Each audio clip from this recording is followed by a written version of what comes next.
Today, we are going to be talking about the 10 best watches in the current Rolex catalogue.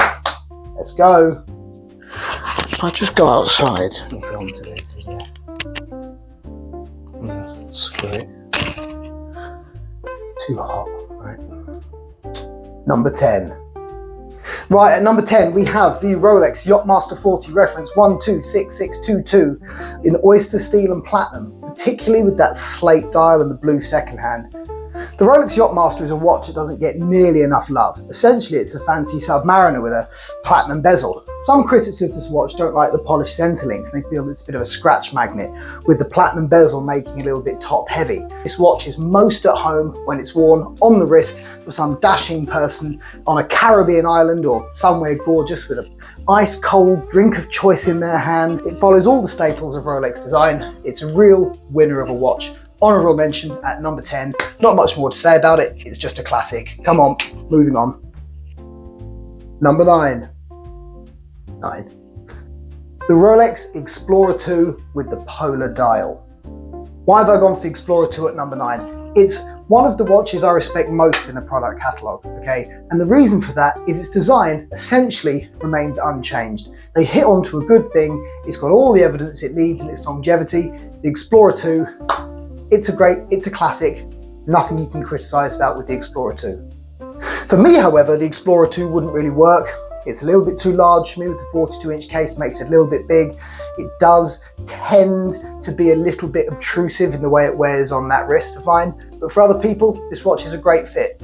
One of the things I like most about the Explorer 2 is it's, again, like the Yacht Master. It's a watch for someone who doesn't necessarily follow the crowd, who knows what they like and likes what they know. It's a really solid, reliable, classic watch. Design is steady, it hasn't changed. It remains true to the original steel sports line of Rolex, which is so core and has held and underpinned the brand for so long. For me, the Explorer 2, it's a classic. Can't mix it.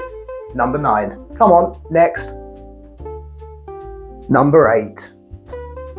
The Rolex Oyster Perpetual 41mm. Pick any colour, they're all great. What stops it scoring slightly higher for me, it is a little bit basic, it's a simple time-only watch, and from there you can leverage legitimate criticisms against it.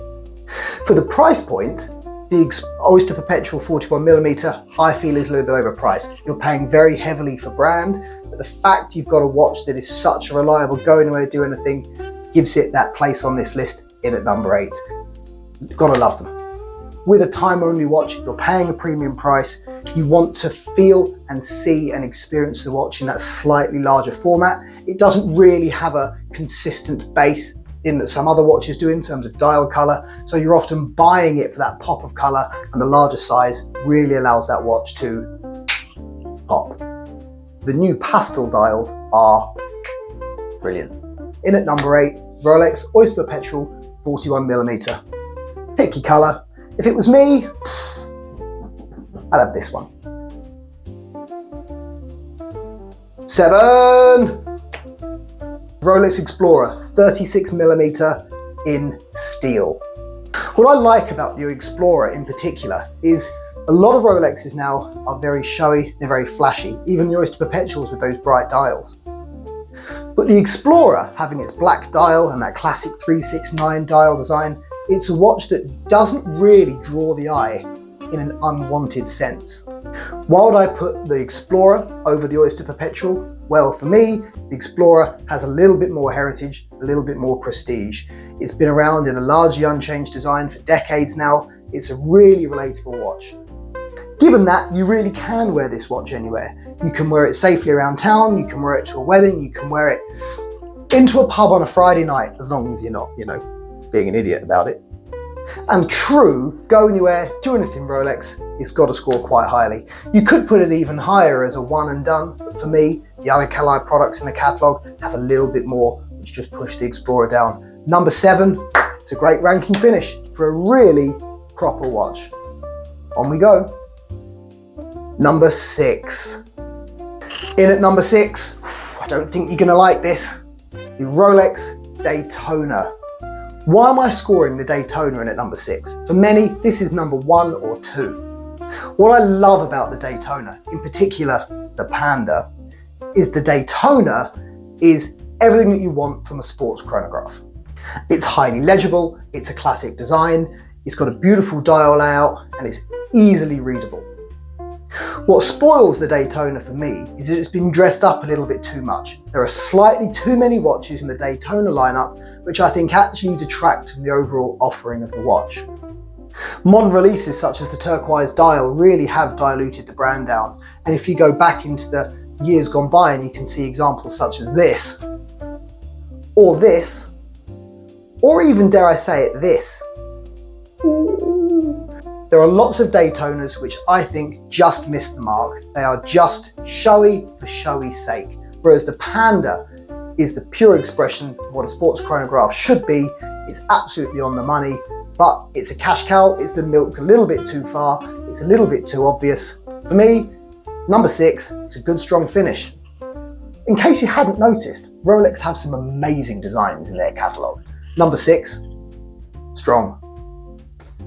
Number 5, I don't think you're gonna like this, the 1908. Putting the 1908 above the Daytona seems like you're just asking for trouble in the comment section on YouTube, but bear with me and hear me out. The reason why I've gone with the 1908, despite the fact it's made of gold and platinum and it's got all these ludicrously high price points, is I think the 1908 is a classier offering from Rolex. The 1908 is a watch for a person who doesn't necessarily follow the crowd. The 1908, when seen, it's a dressier watch. You see the 1908 on the wrist of a guy in a fancy suit at a posh function, and you know this guy's got taste. Somehow the fact it's so reserved, so refined, and so classical elevates it as an overall offering. This is something that other watches in the Rolex catalogue have been missing, where it's just displays of wealth for the sake of displaying wealth. Now, I get some people are into that, but me, it's not really how I move, it's not how I do things. Besides, I don't really have the bank balance for it anyway. Like, I can afford half the watches on this list. The 1908 is a watch for a person who goes their own way. It's an amazing design, it's really refined. For me, the fact you don't have to wait 5 years and spend 4 million at your AD to try and get one makes it a really, really worthwhile entry. And for me, I put it in my top 5 the current Rolex catalogue. It's just pucker. Number 4, the Rolex Datejust 41mm with the mint green dial, fluted bezel, Jubilee bracelet. Mwah! Next. In at number 3, the most iconic and recognisable watch possibly anywhere in the world. Of course, I'm talking about the Rolex Submariner. Specifically, the Submariner Date. Alright, look, James Bond I ain't. I like a date function, I find it useful, okay? Just get over it, make your peace with it, it's my list. What can you possibly say about the Submariner? This is a subject which has been covered end to end by everyone from YouTubers to celebrities to watch magazines all over the world. The Submariner is a magnificent watch. I put it in at number 3 because I believe the Submariner is the perfect one and done watch. I think the Submariner, despite being a large, bulky sports watch, because of the status and the recognisable nature of that piece, means that it can function in any environment. Sure, it may not be as refined as the 1908, it may not be as showy as the Daytona, but the Submariner somehow just hits that sweet spot of everything. It does absolutely everything right. It's a great watch, you can't miss. But I have to say, the ones in steel, I'm not really into the rest of the catalogue. But the green bezel's a real catcher, if you can get it. Number 2. It was close between this and the top spot, I have to admit. In at number 2, I put the Rolex GMT Master 2 Pepsi. The Pepsi's a watch which, I know what you're thinking. I didn't like the Daytona because you couldn't get one. Yeah, well, that may be the case. But the Pepsi for me just exists as this wonderful, wonderful watch. It remains one of my grails to this day. Why don't you have one then, I hear you ask? Well, let's be honest, I don't have a Rolex GMT Master 2 kind of lifestyle, or quite honestly, a Rolex GMT Master 2 budget. The truth is, the Pepsi on the Jubilee bracelet is an amazing sports watch. It has a little bit more functionality than some of the other pieces in this watch with the additional time zone. That really resonates with me. And as an icon, it's similar to the Submariner in the sense that it's been a staple of their catalogue for such a long time. Its everlasting, evergreen popularity makes the Pepsi just the Rolex man's Rolex, in my humble opinion. You can't knock it, you really can't. They've got absolutely every single detail on this watch perfectly. Me, I prefer the modern ceramic bezels to the old school. I know there'll be people out there that say they don't patina, they don't age quite as well, they're bulletproof and built to last. But when you're dropping modern GMT money on a modern GMT, I kind of want it to look pristine for as long as possible. In at number 2, my second best Rolex in the entire catalogue, the Pepsi Jubilee. Moving on. And number 1.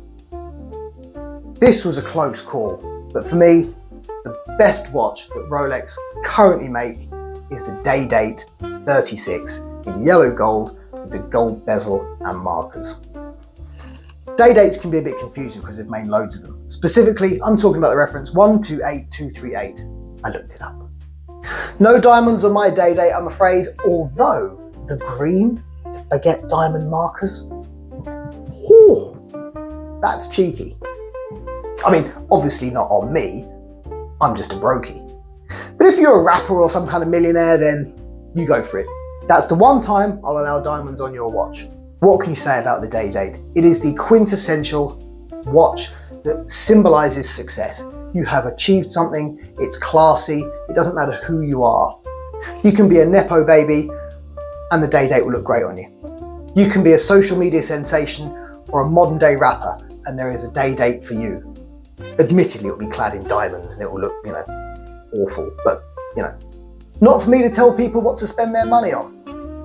And the Day Date would also look amazing on the self-made, classy, refined gentleman. The Day Date is the perfect Rolex. It offers absolutely everything. When you have a watch of the quality and the status and the just classy nature of the Day Date, you know you're onto a winner.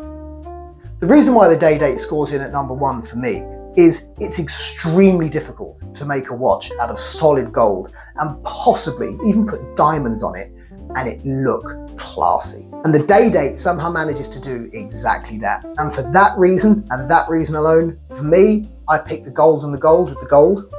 Did you follow? But there are some really classic watches in this lineup. You can't really knock the Day Date, they're doing everything right. One of the principal ideas about this channel is we like to take watch collecting and watch discussions and product reviews out into the open world and get a really natural photography with them, how they respond to natural light and have some conversations and take what is quite an indoor hobby outdoors. If you like a bit of watch chat, you like having a bit of a laugh, you don't take yourself too seriously, you're into your watches, drop us a subscribe. It really helps keep me motivated. Go on. Anyway, thanks a lot. Thanks for watching. See you next time.